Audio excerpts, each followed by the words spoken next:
Estamos de volta com o Pensamento Jurídico, uma produção da Magis. Hoje estamos discutindo a reforma da Lei de Organização e Divisão Judiciárias em Minas Gerais. O nosso entrevistado é o desembargador Saulo Versiani, que é do Tribunal de Justiça de Minas Gerais, a 5ª Câmara Civil, e é o relator da comissão que discute, rediscute esse projeto que busca trazer mais acesso e melhorar o atendimento ao cidadão e tornar a justiça mais séria em Minas Gerais. Doutor Saulo, que tipo de outras influências que já se anotou, se observou da realidade social que devem ser trazidas para o atendimento do judiciário mineiro? É exatamente aquilo que eu me referia. Por exemplo, nas situações em que nós verificamos em que não há propriamente uma compatibilidade ou realidade da lei com aquilo que nós estamos tratando hoje, que já existe uma regulamentação, inclusive de ordem administrativa, como no regimento interno do tribunal e também no Conselho Nacional de Justiça. Então, essa adaptação tem que ser feita. Você tem algum exemplo para nós sobre a orientação do Conselho Nacional de Justiça? Não, um exemplo simples que seria, por exemplo, nas situações como houve modificação do nosso regimento do tribunal, que antigamente era Corte Superior, hoje é órgão especial. A realidade, por exemplo, do número de juízes, quer dizer, das comarcas, a nomenclatura das comarcas, não é? Tudo isso tem que ser observado. O juiz vai continuar sendo obrigado a morar na própria comarca? Como é que fica isso? Isso daí isso é pacificado continua sendo obrigado a morar na comarca. Nós temos aquelas situações de excepcionalidade que também tem que ser observado lá junto ao órgão especial. Mas isso sim, isso continuará do mesmo jeito.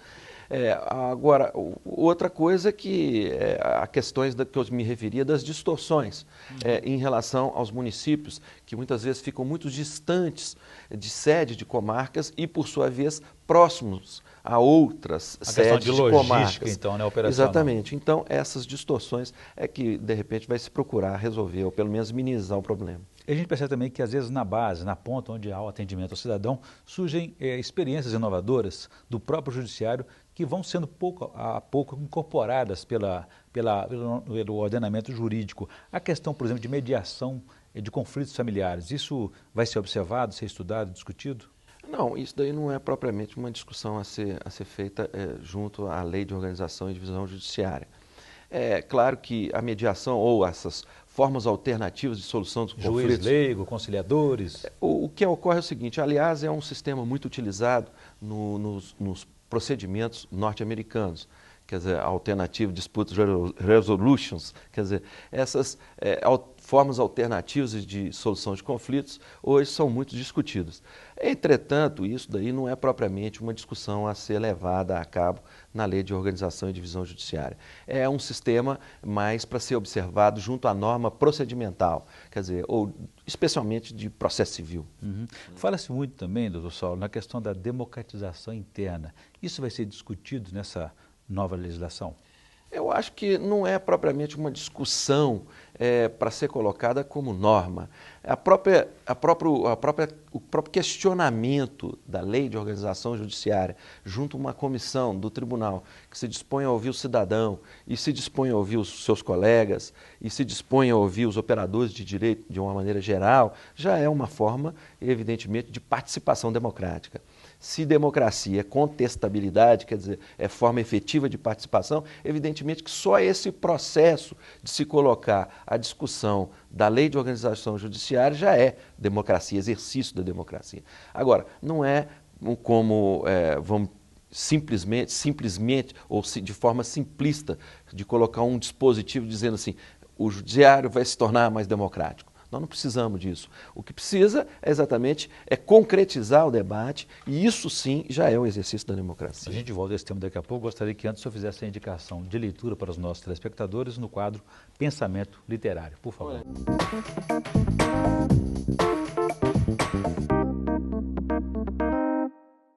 Me foi pedido indicação de obras de leitura, inclusive de obra literária, e eu tenho duas obras, uma biografia fantástica, que é do Pedro II, de Dom Pedro II, do Zé Moreira de Carvalho, e outra, uma obra que me foi apresentada por um grande amigo, o Dr. Roberto Vasconcelos, que se chama Anatomia do Crime, de Robert Traver. essa segunda obra, inclusive, ela é uma obra que, embora voltada para a área jurídica, que trata de um julgamento em plenário do Tribunal de Júri americano, e que, inclusive, depois resultou num filme, protagonizado, inclusive, por James Stewart. É uma obra que tem um alcance também para toda a população. Eu acredito que vão Boas gostar. indicações aqui no nosso quadro Pensamento Literário. Doutor Saulo, voltando à questão, o senhor falou o tempo todo durante o programa sobre a questão orçamentária, o grande entrave, o grande obstáculo aí na melhoria do atendimento da justiça, do acesso à justiça. Gostaria que o senhor comparasse com outros estados. Parece que no Rio de Janeiro a situação é um pouco diferente. Eles têm mais autonomia do que Minas Gerais, orçamentária? Olha, eu não tenho conhecimento a respeito disso.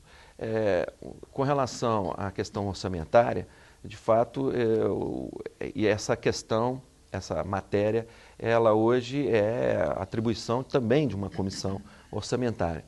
E eu não confesso que eu não tenho conhecimento de que o Rio de Janeiro teria maior facilidade ou melhor, vamos dizer assim, disponibilidade de recurso. Parece que ele está adiantando um pouco mais com relação ao projeto que está tramitando hoje na Assembleia de Minas Gerais a respeito das custas judiciais, ou seja, esse dinheiro seria, em vez de ir para o orçamento do Executivo, viria para o Judiciário.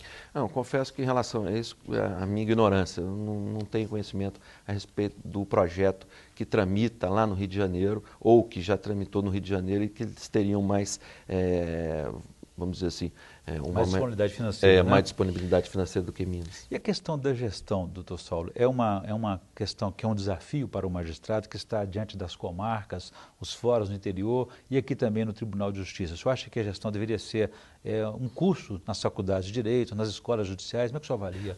Não resta dúvida, eu concordo com isso. O magistrado, normalmente, ele não é educado, vamos dizer assim, para a gestão pública. O magistrado, ele é uma atividade normalmente solitária, onde que ele, através de sua consciência, decide os conflitos de interesse e de acordo com o ordenamento jurídico. Em relação à gestão pública, há necessidade dessa participação, vamos dizer assim, dessa visibilidade, que muitas vezes há restrição na própria atividade do magistrado, que precisa estar mais reservado exatamente para bem decidir e com imparcialidade. Eu acredito, sim, que, de repente, os cursos de gestão pública, gestão administrativa, seriam muito bem-vindos, exatamente para que o magistrado tenha mais tranquilidade, mais vamos dizer, uma maior facilidade no dia a dia, no lidar na área administrativa. Muito bem. Bom, eu conversei aqui com o desembargador Saulo Versiani, que é da 5ª Câmara Civil do Tribunal de Justiça de Minas Gerais. E conversamos aí sobre as mudanças, a reforma da Lei de Organização e Divisão Judiciárias em Minas Gerais, que regula o funcionamento do Judiciário Mineiro. Doutor Saulo, obrigado pela entrevista. Foi um prazer recebê-lo aqui no Pensamento Jurídico. O prazer é nosso, estamos sempre à disposição. Obrigado. Nós ficamos por aqui. Se você quiser participar, escreva para pensamento@amages.com.br. pensamento@amages.com.br. Obrigado e até a próxima.